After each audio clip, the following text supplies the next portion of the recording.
Oi gente, tudo bom? Eu sou Paulo Nogueira, escritor, crítico literário e professor de literatura. Se vocês gostarem do vídeo, curtam e aí ativem o sininho que é para vocês receberem as notificações dos próximos, tá? É até bacana para mim porque serve de incentivo para eu fazer vídeos com mais frequência, tá? Se vocês gostarem também, vocês podem divulgar para os seus amigos. Se vocês não gostarem, divulgar para os seus inimigos, tá? Hoje eu vou falar sobre o Prêmio Nobel de Literatura. Recentemente foi atribuído esse prêmio dessa edição. Existem alguns outros prêmios literários internacionais badalados, como o britânico Booker Prize, o francês o Goncourt, e prêmios de gêneros literários específicos, como o prêmio Edgar e Golden Dagger para os melhores romances policiais. E o prêmio Hugo para melhor romance de ficção científica. Mas, indiscutivelmente, o Nobel de Literatura é o prêmio mais famoso, mais celebrado, mais influente, mais discutido da literatura. O Prêmio Nobel ele remonta à figura de um químico e inventor sueco, o Alfred Nobel. Ele inventou a dinamite, embora hoje exista o Prêmio Nobel da Paz, não é?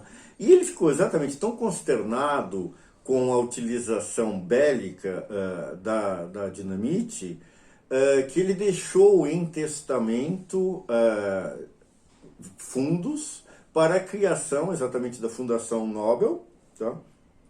Que é para homenagear, para promover seres humanos que se destacaram em determinadas áreas de atividade em benefício de toda a humanidade. O Alfred Nobel ele também foi um inventor da borracha sintética. Aí ele morreu no finalzinho do século XIX.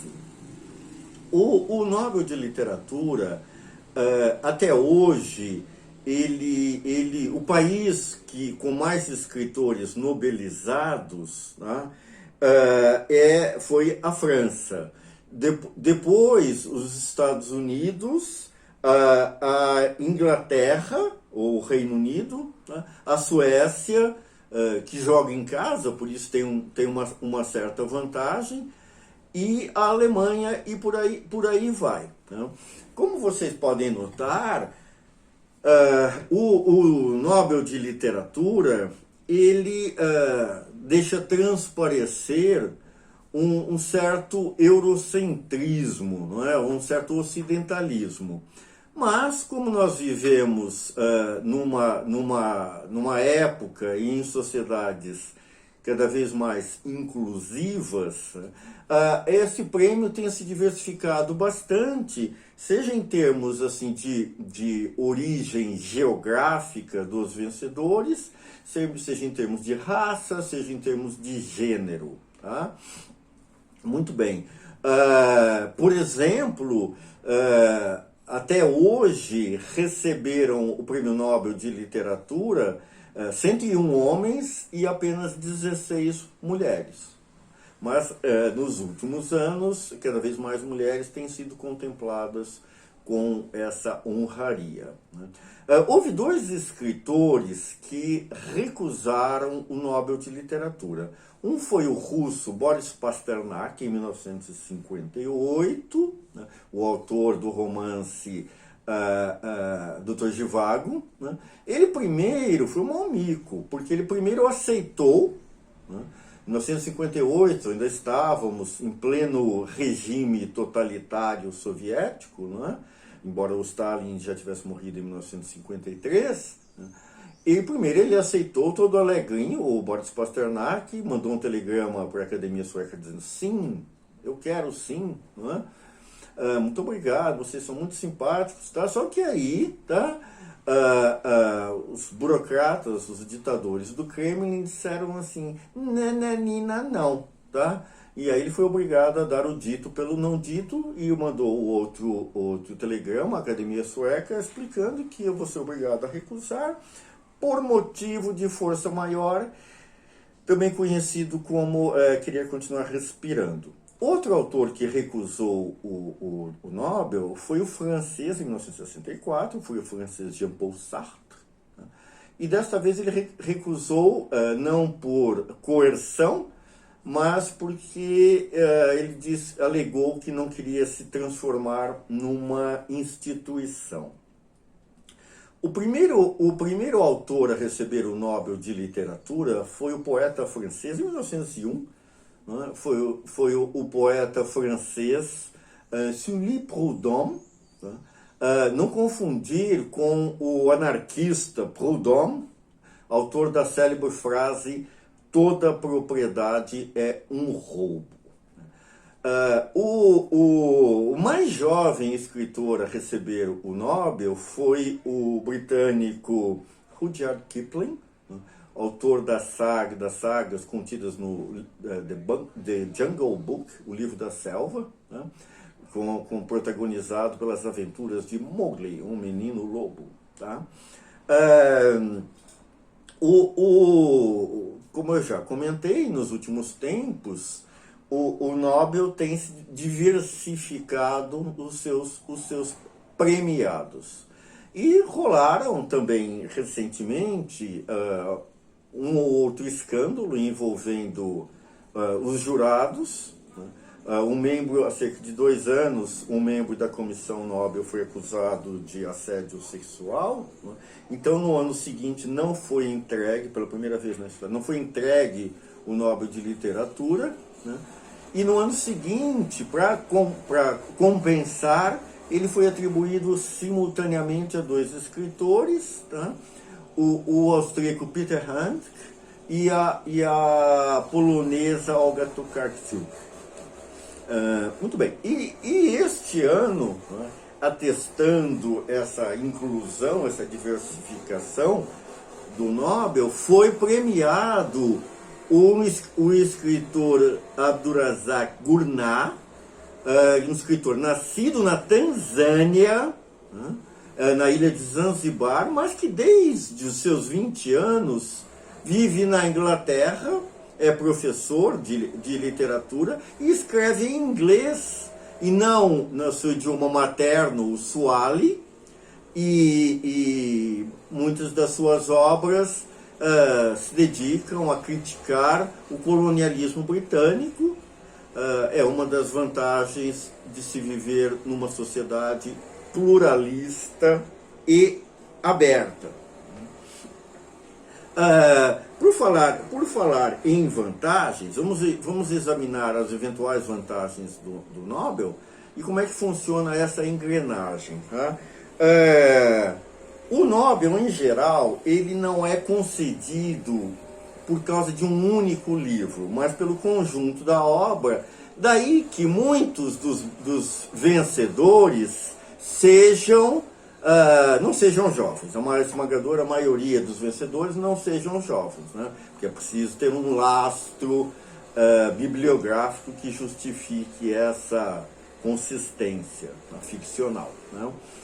Agora, qualquer um pode, as candidaturas devem ser propostas à Academia Sueca. Agora, qualquer um pode propor essa candidatura. Se vocês quiserem, vocês podem propor o meu nome, né? Não façam cerimônia, tá? Aliás, acho uma boa ideia. Por exemplo, até o atual secretário de Cultura do Brasil pode propor candidaturas. Não, ele não pode porque ele é analfabeto, então não é viável. Tá? As candidaturas, elas são aceitas até o dia 1 de fevereiro, né? Depois, normalmente, surgem 150 nomes, né? E aí a Comissão Nobel, ela vai se reunindo ao longo do ano, né? E vai filtrando essas candidaturas, tá? Eu estou falando meio alto porque agora uma moto está acelerando aqui bem na minha esquina, espero que vocês consigam ouvir, tá? Bastante desagradável. E aí eles filtram esses nomes todos, até 5 nomes, né? E em setembro é anunciado o vencedor, sempre numa quinta-feira, que é para os membros da comissão para depois poderem esticar o fim de semana e desopilarem um pouco, tá? Então a gente pode pensar que o efeito do Nobel, o desgraçado ou a desgraçada da escritora, do escritor, não é? Passaram a vida inteira não tendo onde cair mortos, aí de repente eles são imortalizados, tá? Não é bem assim, né? Porque se vocês consultarem lá no Google a lista de vencedores do Nobel desde de 1901, vocês vão verificar que alguns daqueles nomes hoje em dia são menos famosos que o Soldado Desconhecido, tá? Além disso, grandes escritores da história da literatura contemporânea desde o século XX não foram esnobados pelo Nobel, tá? Como o Kafka, o James Joyce, o Proust, o Fernando Pessoa, o Jorge Luiz Borges, a Virginia Woolf, tá? E por aí vai, tá? Agora, claro que há uma grana ao prêmio, que é uma bela grana, né? Há uma fama instantânea, né?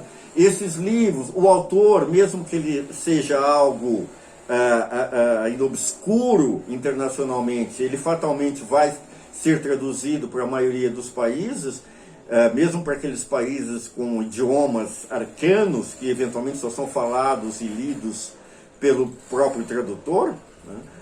Por exemplo, o Brasil, o português não está nesse caso, mas não havia praticamente nenhuma obra traduzida do Gurnat, o prêmio Nobel deste ano, e agora a Companhia das Letras já prometeu 3 romances dele, inclusive o que é considerado o melhor, de Paradise, tá? No próximo, para lançar em 2022. Tá? Outra vantagem, tá? Claro que o número de livros vendidos vai aumentar bastante, tá? E é o assédio também, se é que isso pode se considerar uma vantagem, o assédio que o escritor passa a sofrer o resto da vida por mitômanos, tá? Políticos, tirando uma casquinha da popularidade, tá? E candidatos a escritores, tá? Enchendo o saco do vencedor para ele dar uma olhadinha nos manuscritos deles. E outra vantagem é uma viagem com tudo pago, inteiramente grátis, tá? A Estocolmo, tá? Sede da Fundação Nobel, tá? Em pleno inverno, para receber a honraria, tá? Sob o patrocínio, talvez, do filósofo francês René Descartes, do século XVII, né? Que naquela época foi recrutado pela rainha Cristina da Suécia para lhe dar aulas de filosofia. E pior é que a rainha Cristina da Suécia, ela era muito madrugadora, né? E ela queria ter aulas com o Descartes ainda antes do café da manhã. Então o coitado, né, tinha que acordar às 5 horas da manhã e às 6 horas da manhã atravessar a praça glacial polar de Estocolmo, né, para ir lá bater o ponto perante sua majestade, né? Resultado, morreu de pneumonia galopante, tá? Por isso, todo cuidado é pouco. Se por acaso vocês ganharem o Nobel de Literatura, quando forem para lá, não se esqueçam, como se diz aqui em São Paulo, tá? De levar uma brusinha, tá? Gente, espero que vocês tenham gostado e até a próxima e fiquem bem. Tudo de bom. Tchau, tchau.